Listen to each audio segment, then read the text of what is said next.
Assalamualaikum warahmatullahi wabarakatuh. Halo kawan-kawanku dimanapun kalian berada. Yang pertama saya ucapkan banyak terima kasih pada kawan-kawanku yang sudah menonton dan mengklik video kali ini dan memberi kesempatan kami untuk berbicara mengenai masalah pertanian.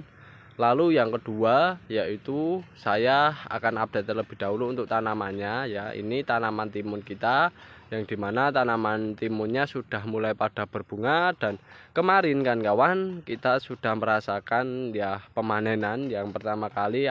Soalnya ada beberapa tanaman yang sudah mulai berbuah. Lalu yang ketiga kita akan membahas mengenai tentang masalah hama. Jadi kita langsung saja masuk ke pembahasan yang utamanya.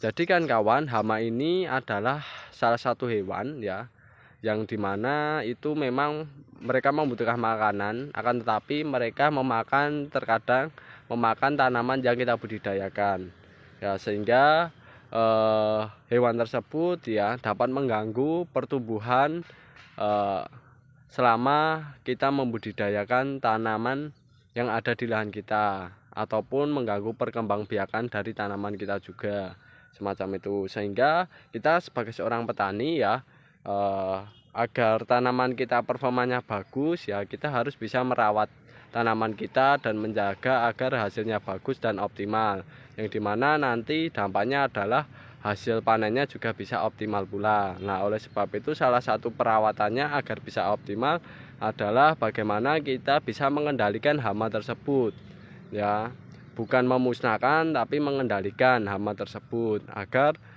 tidak menyerang tanaman yang kita budidayakan.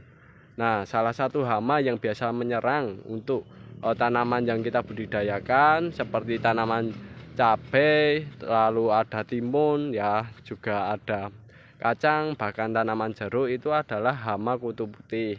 Ya kan tahu hama kutu putih kan. Nah, itu hama yang terkadang sulit sekali ya, kalau sudah perkembangbiakannya buahnya itu sulit sekali untuk dikendalikan ya. Yang dimana hama kutu putih itu ya, efek dari serangannya adalah nanti daun-daun yang sedang tumbuh dan berkembang itu kurang bagus ya kan kawan ya, kurang bagus sebagai akibat dari serangan hama kutu putih. Nah, kurang bagusnya bagaimana? Biasanya daunnya itu mengeriting ya kan kawan. Kalau enggak ya tertutupi kutu putih, dan terkadang ada juga disertai dengan ya jamur ya, jamur hitam-hitam kayak gitu, yang menjadikan performa dari daun dalam membuat makanan ya untuk tanamannya itu sendiri itu tidak bisa maksimal. Sehingga kalau makanan tidak maksimal, tidak ideal, otomatis tanaman untuk menghasilkan bunga dan buah juga tidak ideal juga. Nah, kutu putih itu biasanya kayak gitu. Daunnya kalau di cabai itu agak mengeriting, kalau di di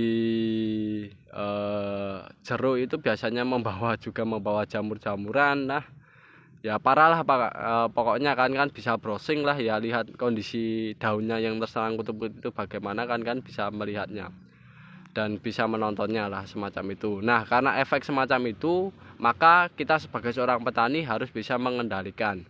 Nah, pengendaliannya bisa dilakukan secara alami dengan penggunaan bahan-bahan kimia alami kan kawan. Nah, salah satu saran saya yaitu adalah penggunaan ekstrak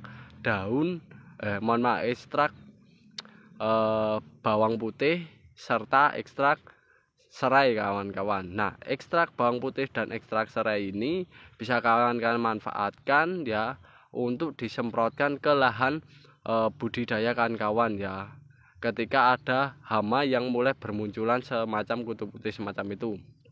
Nah, ekstrak tersebut ya kan kawan, itu untuk pengaplikasiannya dilakukan dengan cara dispray dengan dosis kurang lebih yang saya baca itu 60 ml per liter air kawan-kawan, semacam itu. Dengan dosis tersebut ternyata dari hasil saya penelitian juga, dan saya baca, saya lihat itu ternyata memang memiliki dampak mortalitas terhadap hama khususnya kutu putih.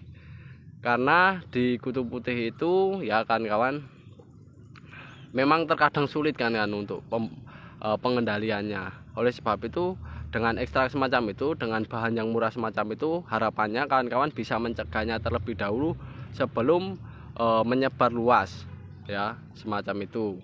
Dan ini kawan-kawan ketika kawan-kawan bisa mengaplikasikannya ke lahan kawan-kawan ya, seminggu sekali lah atau 3 hari sekali ya, terserah monggo kawan-kawan, karena ini organik alami kawan-kawan.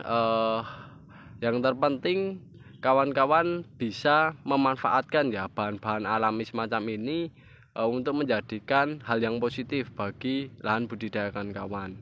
Nah, dengan adanya ekstrak semacam itu ya, kalau kawan-kawan aplikasikan ke lahan kawan-kawan, otomatis nanti bekerjanya daun yang biasa diberikan ekstrak semacam itu akan memiliki ya rasa tersendiri ya, rasa tersendiri yang dimana itu hama tidak mau mendekati lagi kan kawan.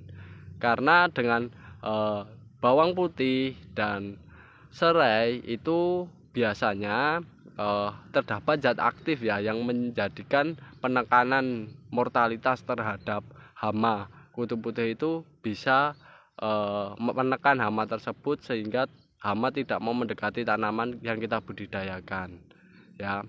Dengan hal semacam itu kawan-kawan ya bisa lah membuat ekstrak ekstrak serai dan bawang putih untuk diaplikasikan ke lahan budidaya kawan-kawan.